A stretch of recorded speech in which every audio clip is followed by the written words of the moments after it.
নমস্কার, আমি তাপসী রান্নাঘরে সকলকে অনেক স্বাগত জানাই। চলে এসেছি আবার একটি সম্পূর্ণ নতুন রেসিপি নিয়ে। আর আজকের রেসিপি খুব সহজে বানিয়ে দেখাবো কালাকাঁদ। বাড়িতে কিভাবে খুব সহজে কালাকাঁদ বানিয়ে নেওয়া যায়। তার জন্য এখানে ১ লিটার ২৫০ মতো দুধ আমি এখানে বসিয়ে দিয়েছি জাল করার জন্য। আর আমি এখানে ছানা কেটে নেব। তার জন্য দেখুন এখানে আমি ছানা কাটার জন্য নিয়ে নিচ্ছি একটা পাতিলেবুর রস। একটা পাতিলেবুর রস নিয়েছি, সমপরিমাণে এখানে আমি জল নিয়ে নেব। তারপরে দুধটা ফুটতে দেব। দুধটা ফুটে গেছে, এবার আঁচটাকে আমি কমিয়ে দেব, কিন্তু বন্ধ করব না।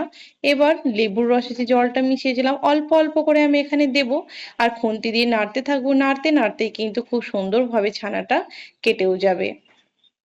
ঠিক এরকম ভাবে কিন্তু ছানাটাকে কেটে নিতে হবে। এর আগে কিন্তু আপনাদের আমি মানে ছানা কাটা দেখিয়েছিলাম। তো এইবারও আমি লেবু দিয়ে আপনাদের ছানা কেটে দেখাচ্ছি। পুরোটাই দিয়ে দিলাম। এবার আঁচটা থাকা অবস্থায় দেখুন নাড়তে নাড়তে গ্যাসটা এর আগেই বন্ধ করে দিয়েছি, ছানাটাও কিন্তু কেটে গেছে। এবার একটা ছাকনার মধ্যে ছানাটাকে আমি ছেঁকে নেব।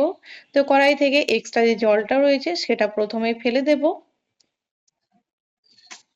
যেহেতু পাত্রটা ছোট রয়েছে, এখানে আমি এবার বাটি থেকে জলটা কমিয়ে নিয়েছি। এবার ছাঁকনির মধ্যে আমি নিয়ে নিচ্ছি ছানাটা। আপনারা চাইলে কিন্তু এই ছাকনার ওপরে কোনো কাপড়ও রাখতে পারেন বা নেট, যেটাতে আপনি ছানাটাকে ভালো করে জলটাকে চিপে নেবেন।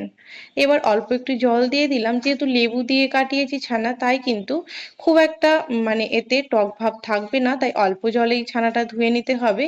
আর যদি এখানে আপনারা লেবুর বদলে ভিনিগার দিয়ে কাটান, সেক্ষেত্রে কিন্তু ছানাটাকে আরো ভালো করে ধুতে হবে। এখানে কিন্তু একদম খুন্তি দিয়ে দাবিয়ে ছানার এক্সট্রা জলটাকে বার করে দেব। এই কাজটা আপনারা কাপড়েও করতে পারেন। চলুন দেখুন কতটা মসৃণ ছানা রেডি হয়ে গেছে। এবার একটা পাত্রের মধ্যে ছানাটাকে নিয়েও নেব। একটা থালার মধ্যে ছানাটাকে নিয়ে নিয়েছি। এবার ভালো করে ছানাটাকে এখানে মাখিয়ে নিচ্ছি। সুন্দর করে ছানাটাকে এখানে আমি মাখিয়ে নিচ্ছি। এখানে কিন্তু আমি কোনো চিনি বা কোনো কিছুই ব্যবহার করিনি। এবার আরেকটা কড়াইয়ের মধ্যে আমি দিয়ে দিয়েছি এখানে ৫০০ মতো দুধ। এই দুধটাকে কিন্তু আমি ২৫০ করে নেব। তো এখানে লো টু মিডিয়ামে দুধটাকে ফুটতে দেব, আর মাঝে মাঝে কিন্তু খুন্তি দিয়ে নাড়িয়ে দিতে হবে, না তো দুধের ওপরে কিন্তু সর বসে যাবে। তাই কিন্তু দুধটাকে নাড়তে থাকতে হবে। দেখুন এখন একদম দুধটা প্রায় অনেকটাই কমে এসেছে। এখন দিয়ে দিলাম 1/4 কাপেরও অর্ধেক মতো চিনি। তো আপনারা মিষ্টিটা আপনারা বুঝে দেবেন। তবে যেহেতু এখানে আমি কনডেন্স মিল্ক ব্যবহার করব, তার জন্য চিনিটা আমি খুবই কম দিলাম। যদি আপনারা কনডেন্স মিল্কের বদলে পাউডার দুধ ব্যবহার করেন বা খোয়া, তাহলে কিন্তু সেক্ষেত্রে 1/4 কাপ পুরোটাই চিনিটা আপনারা দেবেন। এবার ছানাটা মাখানো হয়ে গেছিলো, সেই ছানাটা আমি দিয়ে দিলাম। আর দুধটা এখন অর্ধেক হয়ে গেছে। এখানে ৫০০ গ্রাম দুধ কিন্তু ২৫০ হয়ে গেছে। এবার দিয়ে দিয়েছি। এবার ছানাটা দিয়ে কিন্তু খুব সুন্দরভাবে খুন্তি দিয়ে নাড়াতে হবে, যেন সুন্দরভাবে এখানে ছানাটা মসৃণ হয়ে যায়। দেখুন এটা কিন্তু নাড়াতেই থাকতে হবে, নয়তো কিন্তু সাইডে বা নিচে লেগে যেতে পারে। এবার ভালো করে দেখুন নাড়াতে থাকতে হবে। এইবার দিয়ে দিচ্ছি এখানে আমি 1/4 কাপ মতো এখানে দিয়ে দিলাম আমি কনডেন্স মিল্ক। এতে কিন্তু টেস্টটা কালাকাঁদের ভীষণ সুন্দর হয়। তবে গুঁড়ো দুধ দিয়ে বা খোয়া ক্ষীর সবতেই কিন্তু ভালো লাগে খেতে। অসুবিধে নেই, আপনারা যে কোনো একটাতে করতেই পারেন। বা খোয়া বা গুঁড়ো দুধ বা যদি কনডেন্স মিল্ক কিছুই না থাকে, তাহলে এমনিও করতে পারেন। টেস্টের একটু হয়তো পার্থক্য হবে, কিন্তু খেতেও বেশ খুব একটা খারাপ হবে না। দেখুন এক্সট্রা যে দুধটা দিয়েছিলাম দুধ ছিল, সেটা কিন্তু একদম কমে গেছে। আর এর থেকে শুকনো করা যাবে না, তাহলে কিন্তু এটা চাচি হয়ে যাবে। তো যাই হোক, এরকম অবস্থায় যেই পাত্রে আমি এখানে কালাকাঁদটা বানিয়ে নেব, সেই পাত্রের মধ্যে কিন্তু আমি এখানে রেডি করে নেব। তো একটা পাত্রের মধ্যে আমি বাটার পেপার দিয়েছিলাম, তার মধ্যে আমি এখানে নামিয়ে নিচ্ছি মিশ্রণটা। তো এখানে মিশ্রণটা নামিয়ে নিচ্ছি। মোটামুটি ২ ঘন্টা মতো রাখলেই কিন্তু কালাকাঁদ ঠান্ডাও হয়ে যাবে, আর কালাকাঁদটা কিন্তু রেডিও হয়ে যাবে। তো এবার দেখুন পুরোটা নাড়িয়ে নিয়েছি। এবার একটা খুন্তি দিয়ে খুব সুন্দরভাবে চারিদিক সমান করে দিচ্ছি। আপনাদের কাছে চৌকো জিনিসটা যদি না থাকে, তাহলে যে কোনো পাত্রে রাখতে পারবেন, তাতে কিন্তু কোনো অসুবিধে নেই। দেখুন সুন্দরভাবে চারিদিক কিন্তু এখানে একটা খুন্তি দিয়ে আমি সমান করে দিলাম। এবার এর ওপরে কিন্তু আমি দিয়ে দেব পেস্তা, যার জন্য আমি কিন্তু সাইডে একটা গ্রেটারে করে গ্রেট করে নিয়েছিলাম অল্প একটু পেস্তা, সেটাও কিন্তু দেখুন যেহেতু এখানে রেডি হয়ে গেল, এই পেস্তাটাও কিন্তু এবার আমি এর ওপরে দিয়ে দেব। এটা পুরোটাই অপশনাল, তবে কালাকাঁদটা খাওয়ার সময় যখন পেস্তাটা মুখে পড়বে বেশ ভালো লাগবে। তবে আপনারা যদি না চান বা না থাকে তাহলে নাও দিতে পারেন, যেহেতু আমার কাছে ছিল তাই এখানে আমি পেস্তাটা দিয়েছি। তো যারা এখনো আমার চ্যানেলটিকে সাবস্ক্রাইব করেনি তাদের অনুরোধ জানাচ্ছি আমার চ্যানেলটিকে সাবস্ক্রাইব করে আমার পাশে থাকার জন্য, আর পাশে থাকা বেল আইকনটি প্রেস করবেন যেন আমি নতুন ভিডিও আপলোড করার সাথে সাথে নোটিফিকেশন প্রথম আপনাদের কাছেই পৌঁছে যায়। আর যারা ফেসবুক পেজ থেকে দেখছেন প্লিজ আমার পেজটিকে ফলো করে দেবেন।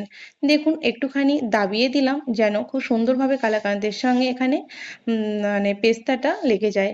আমার এখানে 2 ঘন্টা হয়ে গেছে আর একদম ঠান্ডা হয়ে গেছে। তো চলুন আপনাদের এখানে আমি সুন্দরভাবে এটা কেটেও দেখাবো কালাকাঁদটা কত সুন্দরভাবে জমেছে আর কত সুন্দরভাবে এখানে রেডিও হয়ে গেছে। তো ধারগুলো একটু ছুরি দিয়ে একটুখানি ছাড়িয়ে দিলাম। এবার একটা প্লেটের মধ্যে কিন্তু আমি এটাকে নিয়েও নেব। তো এবার দেখুন প্লেটের মধ্যে আমি উল্টো করে নিলাম, ওপরে একটুখানি দাবালেই কিন্তু নিচের দিকে নেমে আসবে।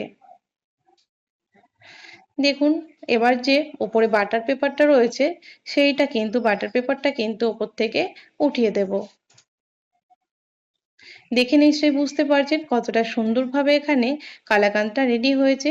যে কোনো বাড়িতে অনুষ্ঠানে আপনারা কিন্তু এইরকম ভাবে খুব সহজেই বাড়িতেই কালাকাঁদ বানিয়ে নিতে পারেন, বা ভগবানের প্রসাদের জন্য বা নিত্য ঠাকুরের প্রসাদের জন্যও কিন্তু এরকম ভাবে কালাকাঁদ বাড়িতে টুক করে খুব সহজেই বানিয়ে নেওয়া যায়।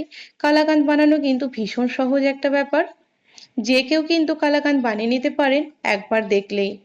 তো যদি কেউ আমার কালাকাঁদ বানাতে চান তাহলে কিন্তু এই ভিডিওটি শুরু থেকে শেষ পর্যন্ত দেখবেন। কালাকাঁদ বানানো কিন্তু ভীষণ সোজা, আমি যতটা ভালো করেছি তার থেকে কয়েক গুণ ভালো কিন্তু আপনারা করতে পারবেন।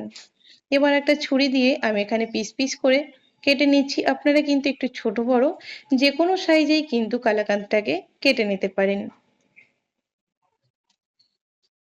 দেখুন এটা আমি 3 ভাগে ভাগ করলাম, আবার এখান থেকে আমি 3 ভাগে ভাগ করে নেব। ঠিক দোকানে যেরকম সাইজের আমরা কালাকাঁদটা কিনি ঠিক সেরকম সাইজে রেডি হয়েছে দেখুন।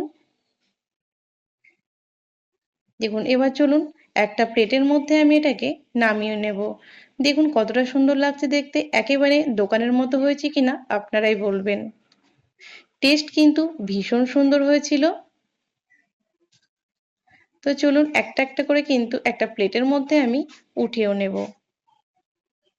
যেহেতু এটা খুব নরম জিনিস তাই একটু ছুরির সাহায্য নিয়ে এটাকে কিন্তু একটা উঠিয়ে নিলাম।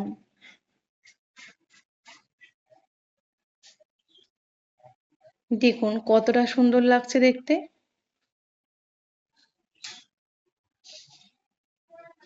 তো আমার রেসিপি যদি আপনাদের ভালো লেগে থাকে তাহলে কিন্তু লাইক শেয়ার করতে ভুলবেন না, আর কমেন্টে কিন্তু অবশ্যই জানাবেন এই কালাকাঁদ রেসিপি আপনাদের কেমন লেগেছে। ভালো লাগলে আপনারা বাড়িতে এরকম ভাবে বানিয়ে সেটাও আমাকে জানাবেন বাড়িতে আপনাদের কেমন হয়েছিল। তো আজকের রেসিপি এই পর্যন্তই ছিল, দেখা হবে আবার একটি নতুন এপিসোডে নতুন রেসিপি নিয়ে হাজির হয়ে যাব। আপনারা সকলে ভালো থাকবেন, সুস্থ থাকবেন। ধন্যবাদ, দেখা হবে আবার একটি নতুন এপিসোডে।